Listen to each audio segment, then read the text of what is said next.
welcome to Forbidden Planet TV, and on today's extra special episode we have the two Titans of Terror on their UK tour. We have Chris Golden, Tim Lebbon. Hi guys, how's it going? Good, how are you doing? Very well indeed. We're so excited to have you both here. And thanks for having us. Having you over, Chris. When was the last time you were in the UK?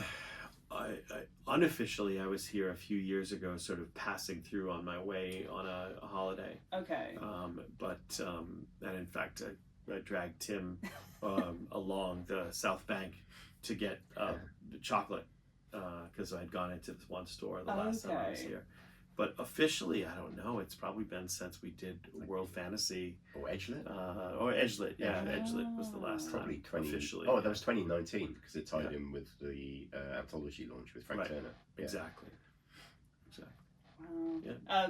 Was there anything in particular that you're really looking forward to seeing or doing whilst you're here? Well, I mean, my wife and I are sort of traveling around. We had never been to Scotland before, so that was fantastic. And I'm taking her to Ireland when this is all done for a trip. But we've also just enjoyed being here. We went to a show last night called Stereophonic, and Dominic West was sitting immediately in the seat in front of me. Okay. So that was flicking his ear. I did. I leaned over and I said, Tobias Menzies was a better. Although Tobias Menzies was Philip, not Charles. No, I said nothing to him. No, you were very cool. I don't want to disturb his time, but he did enjoy the show. Okay. So there you go. Okay, no, that's good. I always kind of feel like whenever you get people visiting, and obviously it's with any country, you're kind of making the most of your time there. But you feel bad because you're just like, I very rarely go to the theatre, or you kind of put off things, don't you? Because you're just like, I'll go next time. Well, I highly recommend it. We thought it was excellent. Yeah. Okay, cool. And Tim, what else are you up to whilst you're in London? You buy more spices at the spice I might market? actually. Yeah, that's a good shout. I know we missed it today. Well, I only came. Chris and Connie have been here for since Friday, something like that. Saturday. So I went home for a few days, and I just came back today to see Chris again and for the signing and to meet up with friends tonight and have a nice evening. Yes, For me, it's just been great hanging out with Chris and Connie because we're such good friends and we see each other every 3 or 4 years in the flesh. So it's just been a real nice time. It is really interesting what Zoom and FaceTime and things have been able to do. WhatsApp, been able to do for international friendship. Because even though we don't see each other in person, we talk all the time. So it's sort of like, but it's been great. This is our plan all along, to just use the tour as an excuse to hang out, for Connie and me to sort of travel around, hang out with Tim and see his family when we go to Wales later this week, and so it's just. But again, it's also been so lovely because, knock on wood, Titan's done such a phenomenal job with both of our books the last few years, that I know that there are lots of people who have read Tim in the last several years who'd never heard of us prior to that.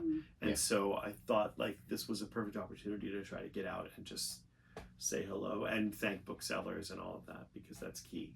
Yeah, it's interesting, isn't it, when that new readership, especially because horror is having such a moment that you're getting these new people discovering you, that's just really exciting to see. It is. I mean, horror, I don't know, it's incredible to me, having been, in horror for such a long time,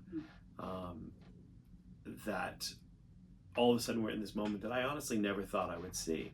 Because every year you'd hear some people in publishing saying horror is coming back, it's on an upswing. The green shoots of horror. Yes, exactly, are returning. And it never happened. And yet somehow horror was waiting for the world to get, horror was waiting for the world to get horrific.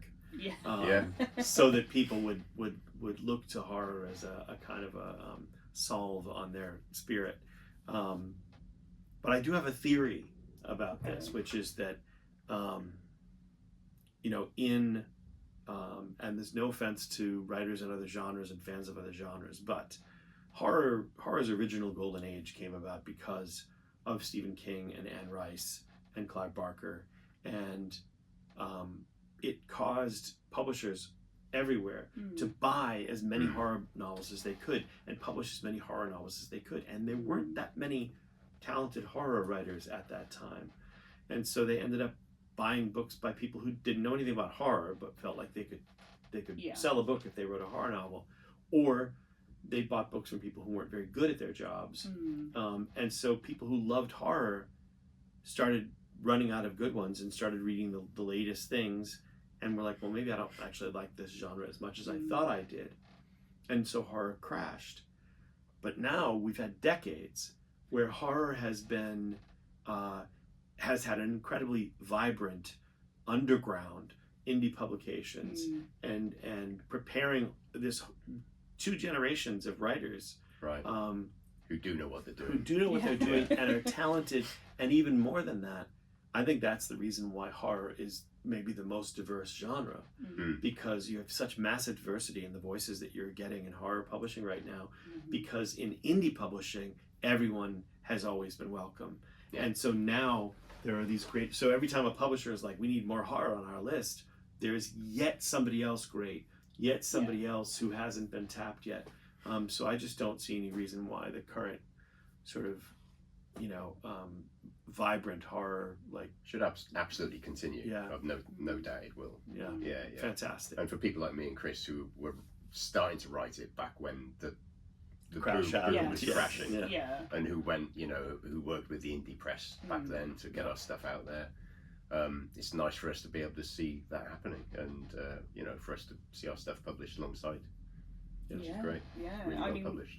We're definitely seeing, and I'm kind of, obviously when I'm meeting reps from different publishers and stuff, everyone is kind of, they are after horror, and it's just a great time to kind of be horrible. Be really be in the horror sphere. There's just, and so much choice. Well, I also think, you know, to follow up with this, I think that the current hunger for horror also allows writers like Tim and myself to do more of what we feel like we want to do, and not have to try to feed a specific slot or subgenre. We can kind of really expand and do like both The Nightbirds and Secret Lives of the Dead are different horror novels, and I think thrilling and weird, but also not, you know, there's so much more freedom in horror now. But yeah, as you're right, I mean, like every time I turn around, there's another brand new debut horror writer who I'm reading and going, wow, like you know, like my favorite from last year of the debuts, I think, was Monica Kim's The Eyes Are the Best Part, which is gruesome as hell, and yet brilliant, you know, so.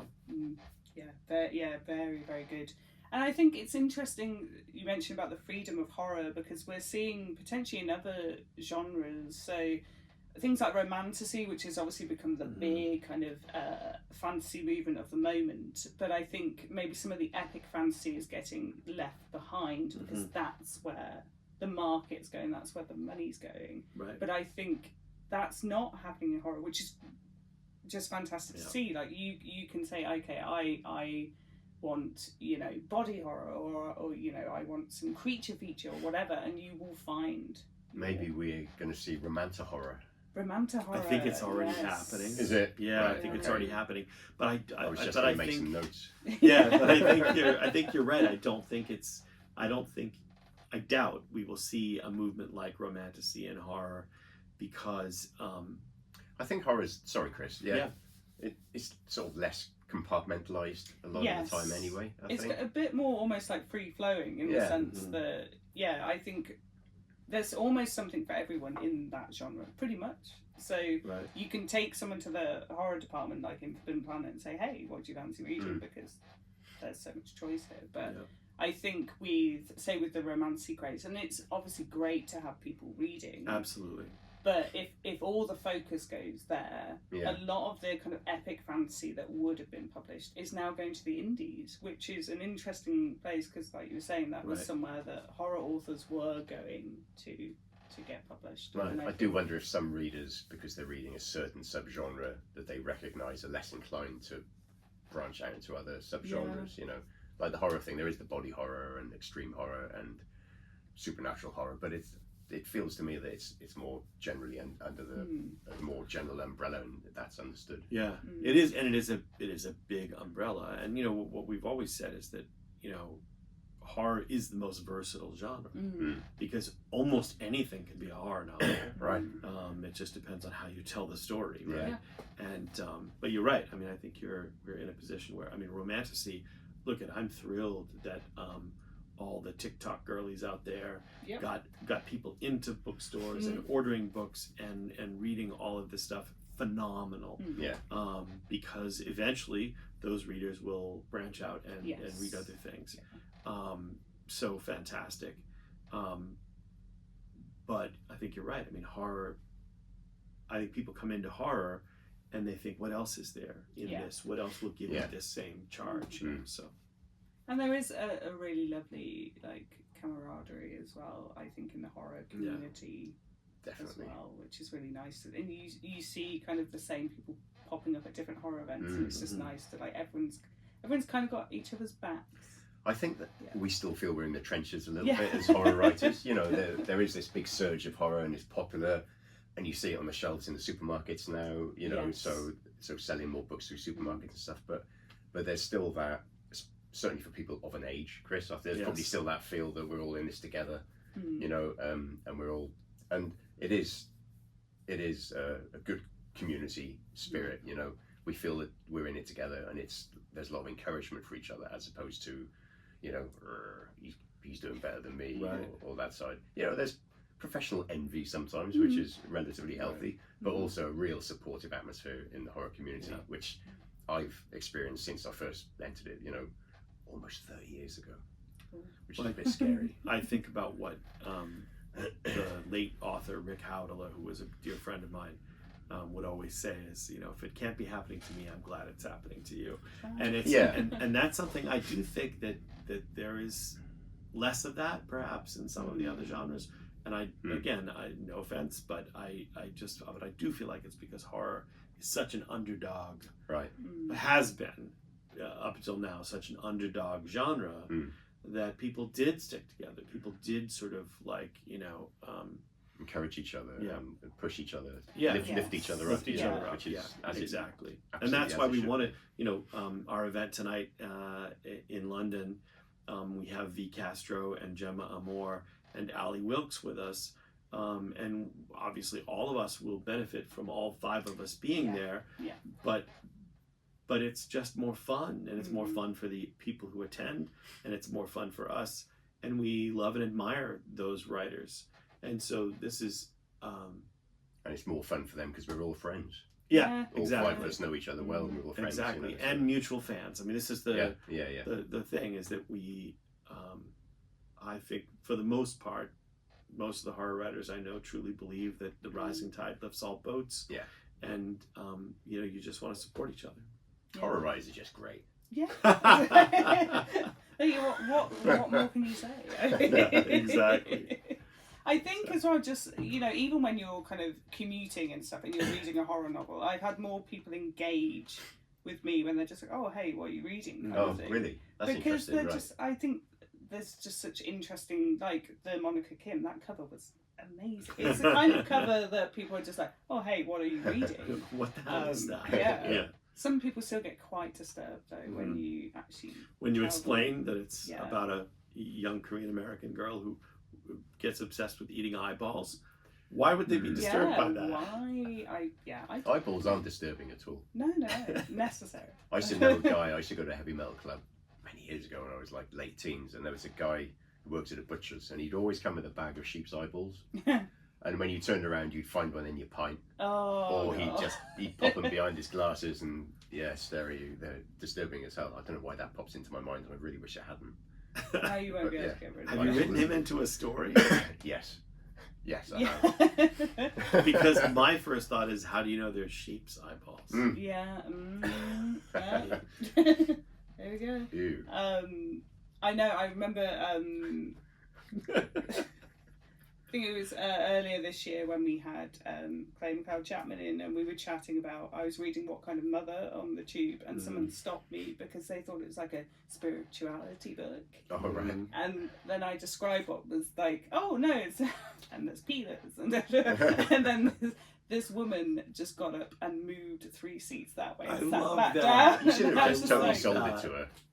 Yeah. That's the best. But she's just downloading it. Yeah, no, you should definitely have told her it was exactly what she thought it was. Yeah, Yeah, exactly. go home and read it. Yes, so that Clay would, yes. Then you can get those weird, sometimes you see it on Amazon where something's kind of classed as a really weird genre that you're just like suddenly it Why becomes is that in self-help. there? Yes. Yes, Yes, self-help. That would be so funny. Oh my god, yeah. And if anyone could pull it off, it's going to be Clay. Pretty sure I once saw my novel Eden in a gardening section. There we go. Yeah. I love that. Yeah.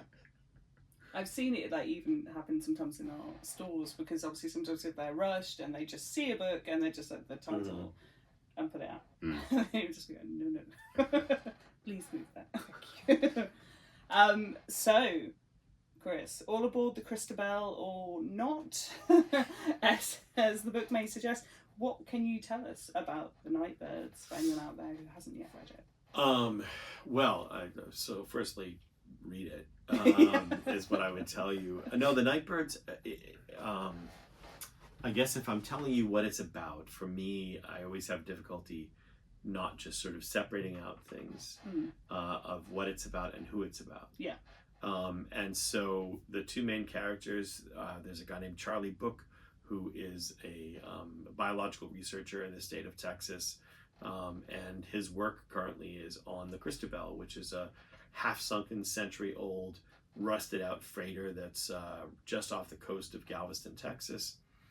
And it's, over the years, a forest of mangrove trees has grown up through the inside of the ship and out of the deck. And he and his team are thinking about turning it into a sort of ecological center that people can visit for education, etc. And there's a tropical storm coming in, and he's living on the Christabel while he's studying. And one night, as he's about to go back out to the ship, he runs into his ex-girlfriend, Ruby, who has another woman and a baby with her, and she says, "Can you hide us, at least for a couple of days?" And while I won't give away the circumstances of their breakup, he feels like he has no choice but to do that, and he still has a great deal of love for her, and so he agrees to hide them from the things that are pursuing them. Oh yeah, I mean the minute when I was reading Nightbirds, the minute it got to I'm just gonna like sleep on board the Christabel while the storm's happening, and you're just like, oh shit's gonna go down. It's just like, why are you? Yeah. It's like that bit in the horror movie where you're just like, don't go upstairs, Yeah, don't right. go on the ship, Don't go in the Do not go in there. Please This is what I stay at the tell. hotel. I tell people all the time. The thing is that people in a horror movie don't know they're in a horror movie, right? So this is the anyway. Yeah. Yeah. Also, it would make for a bad movie if they didn't Yes. go in If space. they didn't just go- went for yeah, a coffee. just, exactly. just Exactly. put their house on the market. And Yeah. just, Yeah, I just feel like that Laura's just gonna be the title to a new anthology, though. I think we should do an anthology of short stories called "Shit's Gonna Go Down." Shit's going down. yeah. Anyway, Yeah, there we go. Yeah. There is that, which I still haven't read yet. There is a book called "Man Fuck This House," and it's Yes. it's about a haunted house. Yeah. Isn't it? But I just love it. It's just there in the title. yes, No way you're going to get. Not available in Asda's, probably. No, probably not. Or they'd have to sticker over it. Yeah, right. yeah, And interesting, I suppose, though your books are very different, there is that very kind of stormy, rain battered kind of like wilderness element kind of to both of your books. So, Tim, what can you tell us about Secret Lives? Right. And there's another slight link between our books, which I don't know if we should give away on. I don't mind. No, okay. So, Secret Lives of the Dead, very different from my last 3 novels from Titan, which were all sort of environmental, climate change horrors. Mm-hmm.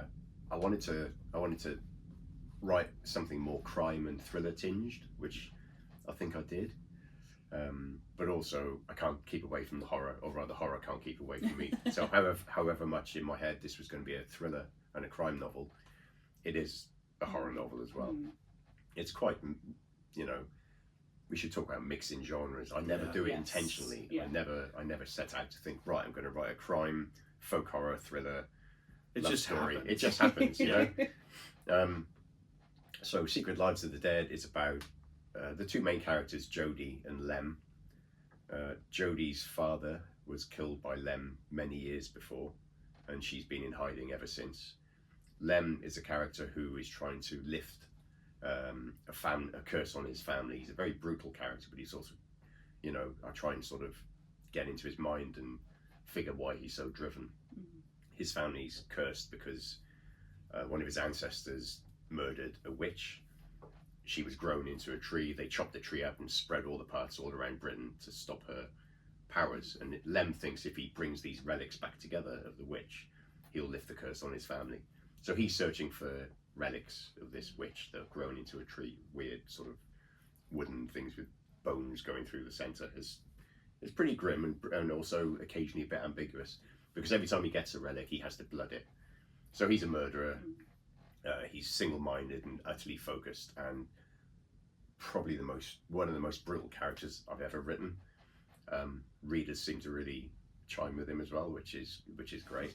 And disturbing. Yes. And yeah, it's great and disturbing. And it's about Jodie discovering where the final relic is and deciding she doesn't want to kill anybody, but her revenge on Lem is to steal this final relic and therefore torture him by him not being able to fulfill his sort of mission. And it sort of all takes place over a 24-hour period.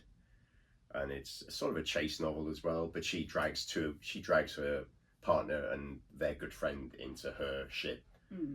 So she's a very conflicted character as well, and does stuff that doesn't necessarily make her a good person. So I like I hate that there's no such thing as good and bad. There's no good character and bad character. Lem is evil bastard, absolutely through and through. But also I wanted the reader to be able to empathise with, to an extent, with why he's doing what he's doing. Yeah. Where did that character come from for you? Lem. Well, he's named after Lemmy from Motorhead, one of my heroes. See, now I thought he was named after Lemonhead from The Shield, but go ahead. Oh yeah, Lem. Oh, Paul Lem. So where did he come from? So the sort of core of the idea of the novel was three friends breaking into a house, which actually exists close to where I live. There's a house on top of a hill, shielded by trees. It looks like an old castle. Don't know if anyone lives there or not. I do need to do some rural exploring and break in and see what's in the basement. So the idea was these three friends, Jodie sort of fools them and says, let's just break into this house, see what's there. She knows that the relic's there. And I wanted them to break in and then the real bastard turn up at the same time. And she didn't know that was going to happen. And I knew this person needed to be a pretty brutal, evil type character. And he just sort of became more of a main character in the novel than I'd intended to happen.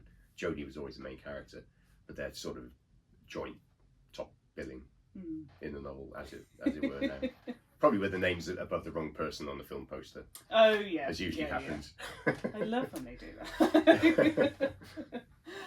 And I suppose one of the other connected things, again, this wouldn't be a spoiler, would it? No, it was what I was going to say. Yeah, never mind. Yeah, like the witch element and stuff. Yes. Have you both kind of been fascinated by kind of witches and witchcraft and things, or is it just something that was a happy coincidence? Well, I think the fact that both books have witches and witchcraft, or a version of it, is a coincidence. Yeah, sure. Totally. Yeah. For me, sort of my whole life, I've always been fascinated by myths and legends and where they come from and why they exist and what the core origins of them are. And so even my very first novel came about because I thought of Saints and Shadows came about because I thought, well, the rules for vampires are stupid, Like if you can change your body physically into a wolf, a rat, or mist, but that's it. Yeah. That's a really weird menu. Like you change your body on a molecular level, but those are the options. Why not a platypus or a bumblebee? Yeah, or fire or rain or whatever the Wonder Twins. Chocolate. Or chocolate. Hang on. That's my next one. But I always thought that was dumb, and so I like to dive into stuff like that. And with this book and with the next book that will be out next year, I really like to focus on inventing something pre-human. Like, let's go back to before there were people, before there was anything, and talk about that. So the witches in the Nightbirds, what they worship is something that existed before man. And I've created this sort of history for witches. So I was interested in that because I thought the name for this ancient witch was something you read in mythology, but you made it all up. It's all which is what mythology is. So Chris has just created more myth. Yeah, mythology, which in 100 right? years, right? People will say, well, even now nobody likes to look anything up, so people just assume that it's real. Yes. That I was, that I came up with. Yeah. For me, it was it felt right for the novel, and particularly British, to have it as a witch who wasn't really necessarily a bad witch. People used to say my nan was a witch, bless her, just because she could see through people. She could read people really well. She was a fantastic judge of character. And also a witch. And also a witch, and the broomstick and the cat. But, I loved my nan dearly, and I liked the fact, my mum first sort of mentioned it when I was quite young. I'd throw away, my mum's a witch. And I was like, really? And Mum said, no, I don't mean that. I just mean that she's got this sort of sixth sense about people. And that really fascinated me. The witch thing, so some readers have said the relics could be anything because they don't really drive the story. They're the sort of engine behind it a little bit. But for me, it just felt particularly sort of folky horror, British folk horror aspect to it. But because the witch isn't really a character in the book. It's the relics, the result of what happened to her. Whereas in Chris's books, you do meet the witches. Yes. Very much so. Yes.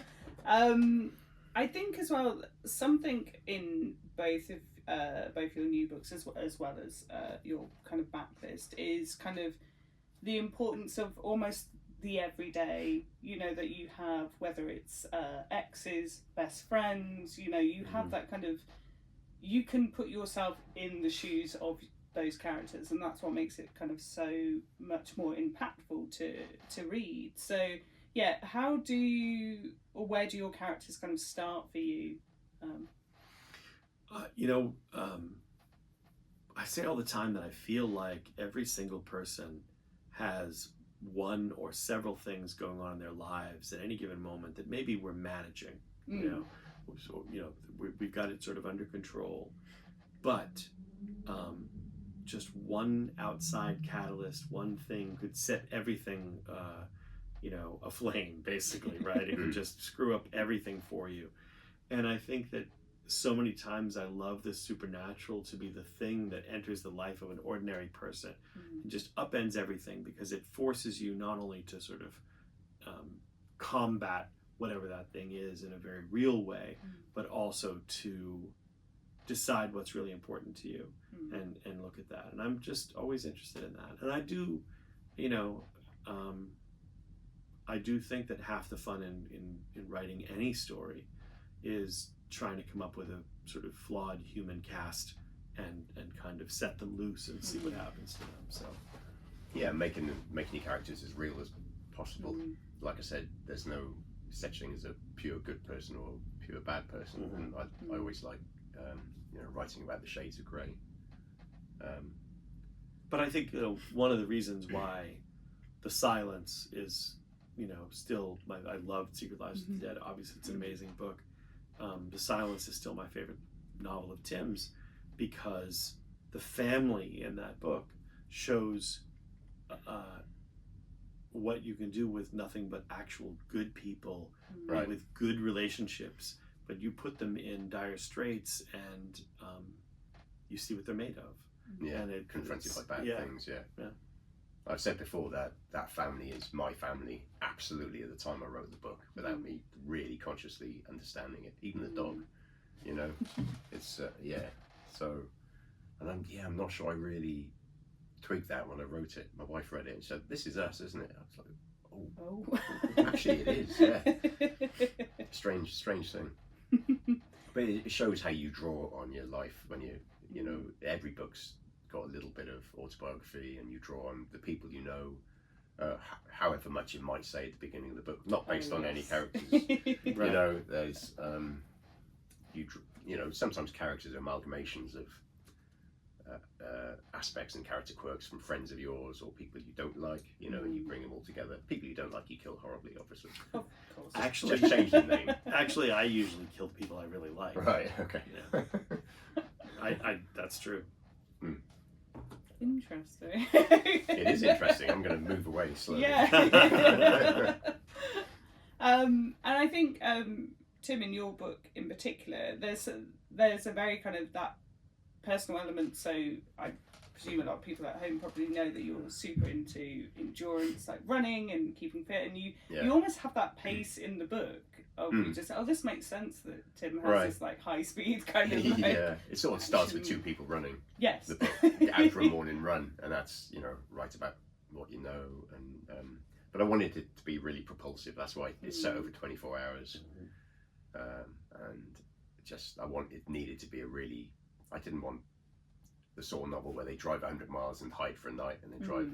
It was all because shit happened really quickly to Jodie and her friends, especially her friends who were drawn in without knowing what was going on, and it just needed to be really, really fast paced. Lots of my novels tend to end up as, a friend of mine said this, I can't remember who it was, all your novels are chase novels, and I sort of thought about it, and they actually are. I don't know why. That everyone's got something that attracts them to a story, and for me it's people being chased, and the propulsiveness of that really makes for a good story. Yeah, it's definitely very, I think you both write quite cinematically, like you can kind of see all of that coming to pass. So on a big screen, we'd like to. And that brings us kind of a segue into, I suppose, like IP, because obviously you've both written for the Alien universe, for example. Is there, I know we've spoken about this before, Tim, is there any other franchises that particularly appeal to you to write within? I've been really lucky to have written in. You have. Massive Alien fan, Star Wars fan, and Firefly and Hellboy, and I've written in all these franchises. I'm writing in another one now that I don't know if I can say yet, because I'm not quite sure when this is going out, but that's a fun one as well. I don't know. I think maybe I've written hardly anything that's non-supernatural, non-fantastical, but I'm a huge fan of The Shield. Yeah, okay. I'd love to know what happened to Vic Mackey at the end of The Shield, but also I think it's been left perfectly open-ended, and you probably don't need to know. Yeah. So if I was ever going to pitch something to somebody, I'd get in touch with Sean Ryan and say, "Can I write a Vic Mackey novel?" And he'd say no. But who knows? Vic Mackey versus Dracula. Vic Mackey versus Tony Soprano. Yeah. Oh, there you go. I don't know. Like Tim, I mean, I've been really fortunate to be able to do not just so many media properties that I love, but so many. I've been first to write so many of them. Yeah. And that's been phenomenal. But still, every time that there's something that I really love, I'm like, oh, I'd love to write something in that world. And I think a lot of times now, I love old movies. I love to watch like Turner Classic movies and stuff like that. And I actually get to think now, I'd like to go back and do like a novel version of, although a lot of those things were based on novels or short stories. And then the only other one that I keep saying, and someday I will do it, is I am super passionate about the Marvel Comics horror characters from the 70s and early 80s. And I would love to write a novel featuring all of those characters one of these days. I think that'd be super cool. And also, now that I'm thinking about it, I saw that you guys at Titan have published novelizations of like more modern horror films that weren't based on books. I just saw that there's a novelization of The Descent. There is, because it's the anniversary. Yeah, which I didn't know, and that's one of my favorites. And I thought there is a novelization from the year that it came out of John Carpenter's The Fog, but I'd actually like to just redo it. I'd like to just ignore that and write my own novelization of The Fog. That's interesting. Yeah. Anyway. Yeah. It's with things like The Descent and stuff, it's quite interesting to see, because you're just like, oh, I'd buy it, and you're just like, oh, I hope other people do, and they actually do surprisingly well. So there is that audience for some of the kind of, say, classic. The Descent's there. I think so. Classic. I also feel like because I'm such a nerd, I feel like there are things that I'd like to mash up. I think that's really fun to try to persuade rights holders to let you mash up certain things. Yes. So what did we try and do once? Hellboy versus Constantine. I think we had suggested that. We tried that, but that was not something that was going to happen. But I think there are so many opportunities to be pursued in that way. But we'll see. You could totally do the Avengers versus Xenomorphs. Yeah, you could. They've done it in Disney the comics owns now. the whole world. They do it in the comics. Okay. Damn. It's quite interesting. I suppose certain licenses are more open to suggestion than experimentation. Others. Yes. But there's definitely a lot of scope. There's a lot of characters who, particularly like in the Marvel DC universes, who don't really get kind of any light, so to speak, or they'll suddenly get like thrown into the last 5 minutes of a film or whatever, and everyone's just like, who's this? Well, that's it too. There are these things where it's just like,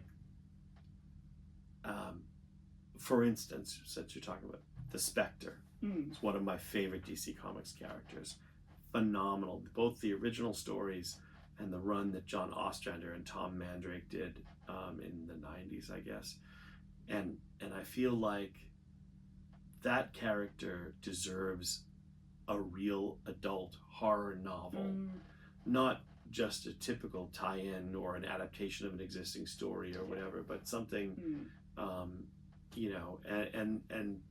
but nobody would ever publish that book. No. Even though it'd be great, so. Yeah. Anyway. Yeah, I suppose it's certain things as well you get passionate about. Like, I love the Secret Invasion run that they did, but then they did it like a straight to Disney TV series, and it wasn't. No, it was flat. Right. It would have made a great film. Yeah, it would have been phenomenal film. So I'm looking around at the. In case viewers don't know, we're surrounded by lots of little figurines, and I'm trying to think which figurines we could mash up here. Oh yeah, actually that's it. So many. Game of Thrones meets Predator. Yeah, it's sort of been done, I guess. Yeah. That'd be cool. I mean, the good thing, I thought Prey is second best Predator film. Oh, without a doubt. Phenomenal. Yeah. I mean, you could do an awful lot of stuff with Alien and Predator meet Vikings, and it's been done in novels, I think. Yeah. Viking I Alien would, I would like to, and I'm saying this because Tim hasn't thought of it yet, because I know we both would like to do this. I would like to write an official sequel to John Carpenter's The Thing. Oh, that's what I want to do. Oh my, yes. Like pick up from the end of the film, yes, and write the sequel to that. I've got the perfect idea for that. I've told you. Well, I have an idea for it as well. Oh, let's talk afterwards and see who's the best. Yes, because I'll tell you about my idea for the don't say it on camera. I've said it in front of people before. It actually filtered in. So my idea actually filtered into Among the Living, the novel. Okay. I don't want to say too much about that. I mean, a lot of people said, "Oh my God, it's like The Thing," and it wasn't just because of the setting. So, I mean, I'll tell you what my idea was afterwards. We should. We're going to write it together. Yes. Let's try and do that. Watch this space. That's my next collaboration. Sounds good. And have you, Tim? I know the last time we were talking, we were chatting a bit about Alien Earth. Did you carry on with Alien Earth? Have you watched Alien Earth? I finished watching it, so I've got to say, Chris and I have talked about this. I was really determined to love it. I love Noah Hawley's stuff, and I loved what he tried to do with it and make it different and expand it. But I finished watching it, and I was a bit ambivalent, which makes me sad. I'd rather have hated it, but I didn't. I just thought, it's okay. Season 2 is going to come along. Oh yeah, I mean they've set yeah, I mean they've set it up, and I think it's in production. I mean, for me, the Alien, you know, I wrote a Ripley novel between Alien and Aliens, where so obviously in Aliens she doesn't remember what happened. So the timeline's a bit messed up anyway, and the canon is a little bit messed up.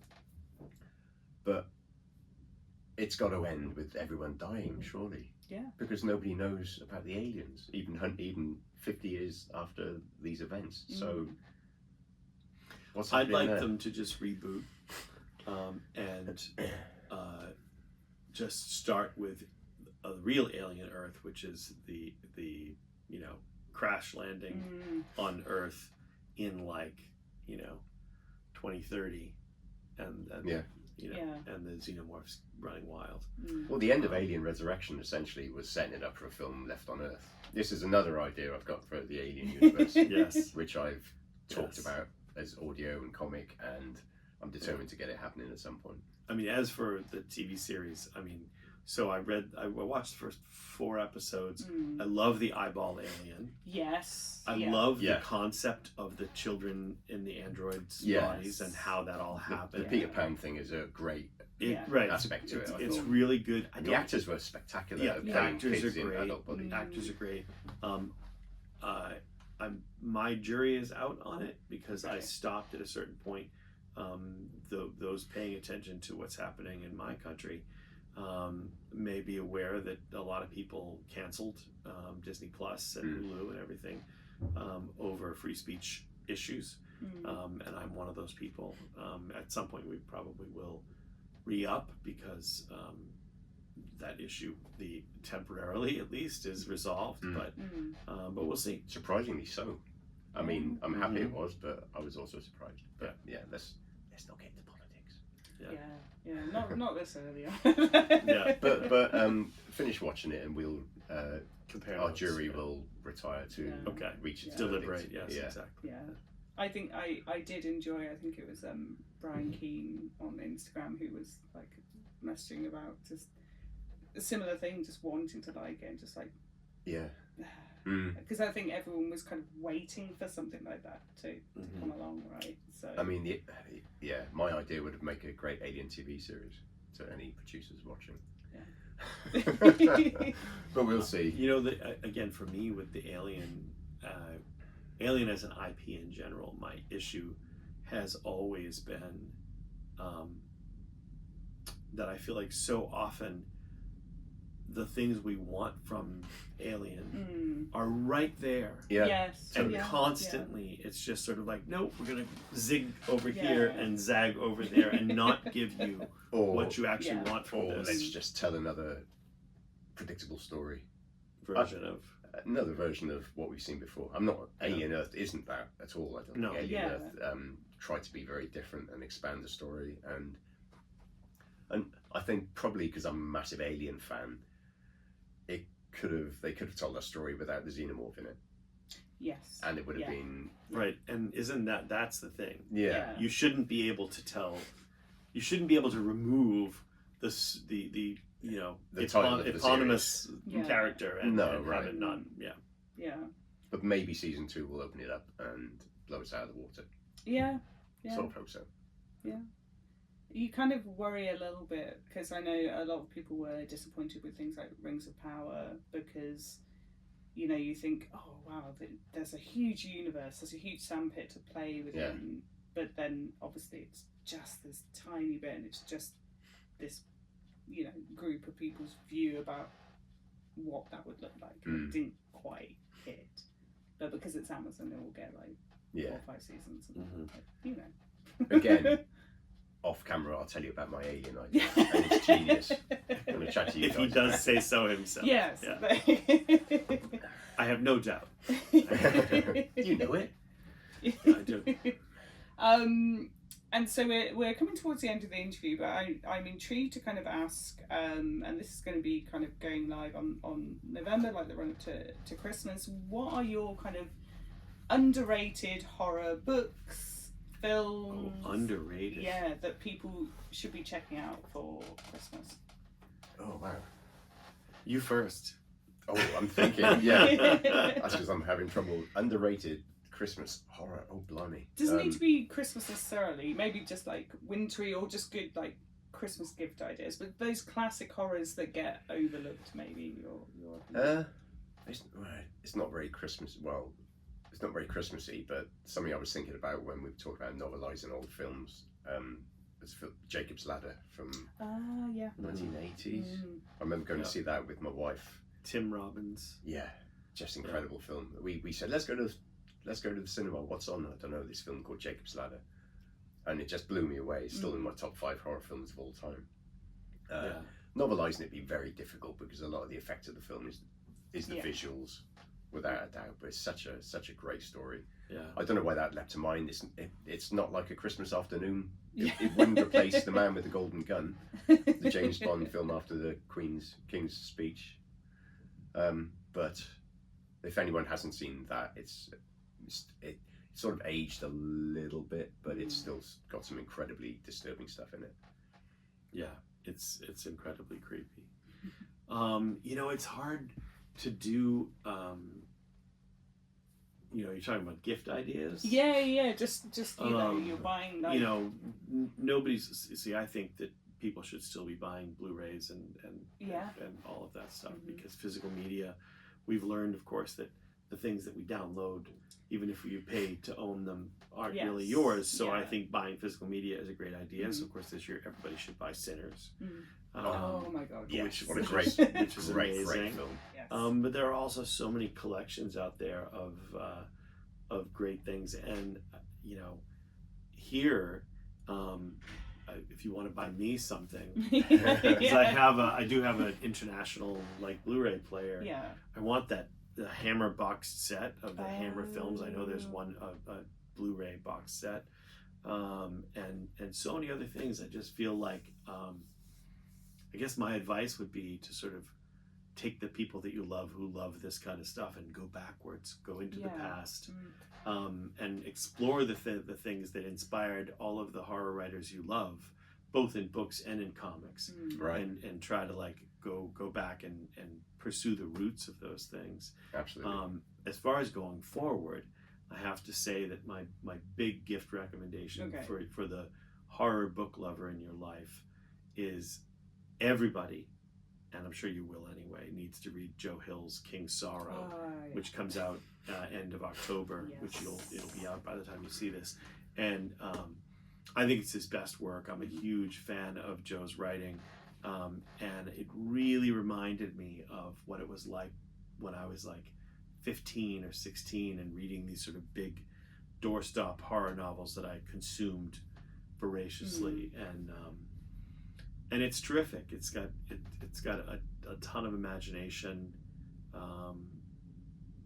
and you know, it's just about consequences and the way friendships unravel over time. So really, I can't wait to read that. I'm going to try and catch up with Joe when he's doing a tour in the UK. I think he's coming to Bath, isn't he? Yes, he's doing a signing with us on Halloween, which is going to be cool, and then and very apt, and then he's around FancyCon, isn't he? So he's going to be in Brighton. He's doing Bath as well. Doing a few dates and stuff. I think he's doing some stuff with Keith Rawson, who is my new obsession. Fever House is fantastic. Oh my God, fucking great book. And Coffin Moon. I haven't got on to Coffin Moon yet. Yeah, right. So another book recommendation, going backwards again, is Clive Barker's Books of Blood being re-released. The first 3 volumes with a Grady Hendrix intro, but also with other writers, I think, chiming in. Right. I mean, talking about the roots of horror for people of our generation, Books of Blood were up there with, still up there with the best. I think that the first 3 volumes of Books of Blood are some of the best horror short stories literally ever written by anyone. Written now. Yeah, absolutely extraordinary stuff. I mean, the rest are great, but those first 3 volumes were just, And we were just obviously saying before about Grin of the Dark as well, which hopefully will be available. Yeah, I guess there's a new edition of Ramsey Campbell's novel, The Grin of the Dark, which I'm so glad you brought it up, because that and Josh Mallerman's Incidents Around the House are the only 2 novels to have scared me as an adult human being. Okay. That's it. Really got under my skin. So I'm so pleased that the Josh's novel got picked up here, but quite kind of late in the cycle. So we were importing the US edition, and then suddenly couldn't get it anymore, and I was just like, does that mean someone's picked it up? Which is always very exciting. That's such a great book. Oh my God, so good. And for our last question today, so it's going to be, well, 2-parter. What's your next kind of project? What are you working on next? And then also, what are you currently reading and watching, whether it's horror or another genre? I'm so glad you asked. You go first. Yeah. So, I just finished reading the new Katrina Ward novel, which is called Nowhere Burning. Yes. Which, of course, I also highly recommend that you all read. And it's actually a very sad book, human sadness book, and tragic and beautiful, and anyway, that's terrific, as she always is.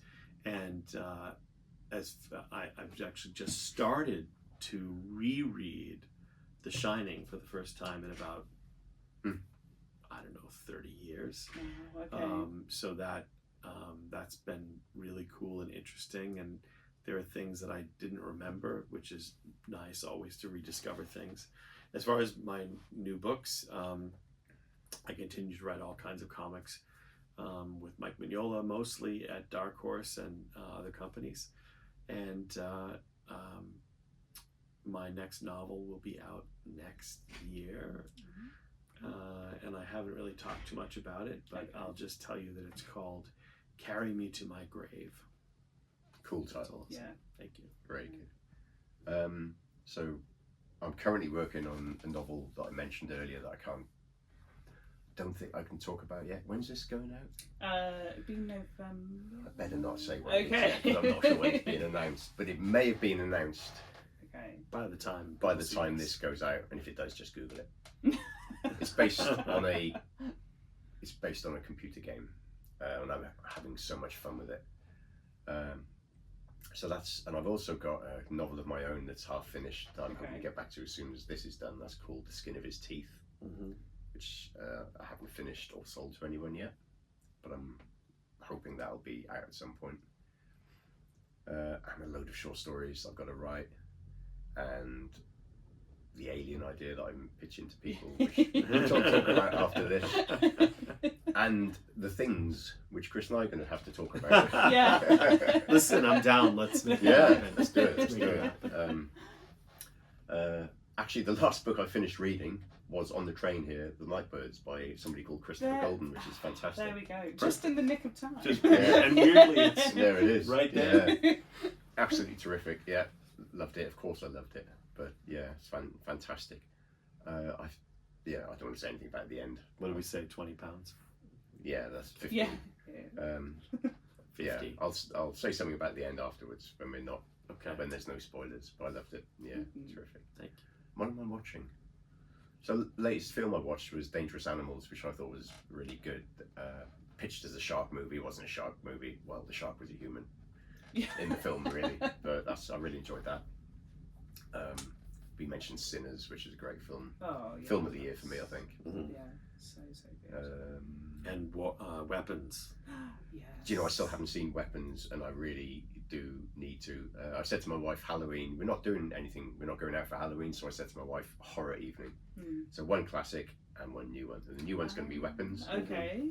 The classic, I'm not sure yet. I mean, I've seen the thing 100 times, but maybe 101. Yeah. Is called for. Yeah.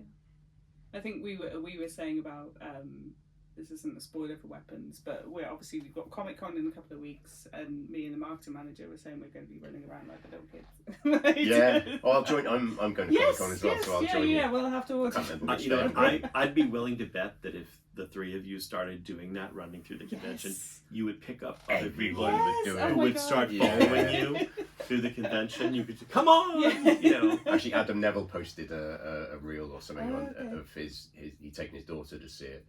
I don't know. I can't remember how old Adam's daughter is. You might have had to smuggle her in, and then took a video of her running down the street like that. It's fantastic. It's just not having seen the film. There's just something, that image just. Yes. It's just a little bit disturbing for some reason, and I don't know why. Yeah. But you know.